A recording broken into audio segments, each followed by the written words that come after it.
This is Chef Mark with Contract Appliance, a luxury division of Appliance Factory in Mattress Kingdom. Today I'm in the Monogram kitchen making goat cheese fondue. It's really simple to make.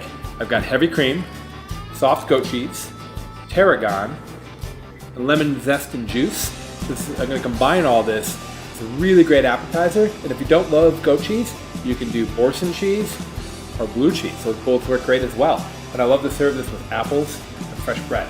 Okay, so the first thing I'm going to do is do my tarragon here. I'm just going to kind of pull the stems from the leaves. I just kind of give it a gentle tug, kind of against the grain, pull the woody stem off. Tarragon's kind of got a little bit of a licorice flavor. And you know what I love about this recipe? It's really easy to customize. So if you don't love tarragon, another herb I would recommend is mint or chive. Both of those would be lovely in this. Okay, here we go. What I'm going to do is take my tarragon, I'm going to mince. Right? So I'm going to review here, holding the knife with the fist grip. I'm going to put my hand on top. I'm going to go back and forth. This is a random cut. I'm going to go ahead and take my tarragon down to a nice mince. And while I'm doing this, now I'm going to put my cream on the stove. I'm going to let that get nice and warm so that I can melt the cheese into my cream. Okay, my cream is nice and hot. Careful you don't let it boil over.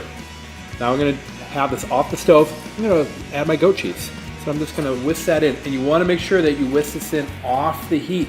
If you bring your goat cheese to a boil or a simmer, any cheese for that matter, you're going to end up with that kind of oil slick on top and that graininess. So really careful that you be careful with temperature. Okay, my goat cheese is all whisked in there. I'm going to add my tarragon.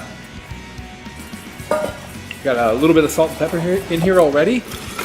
And then I'm going to do the lemon zest. And when you're zesting, it's important that you scrape, turn, scrape, turn, scrape, turn.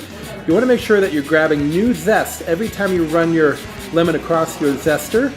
This happens to be by microplane. That way you don't get the pith, which can be a little bit on the sour side. Okay, give that a tap. Finally, I like the juice of one lemon. Traditionally, fondue is oftentimes made with white wine, but I find if you add white wine to this particular recipe, it really makes the goat cheese taste stronger.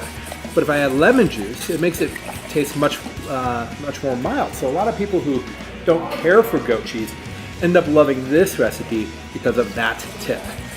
Okay, so that's it. Then I like to serve this with some apples for dipping. Those are very easy to cut. And of course, some fresh bread, which I'm going to slice. This is Chef Mark with Contract Appliance, a luxury division of Appliance Factory in Mattress Kingdom.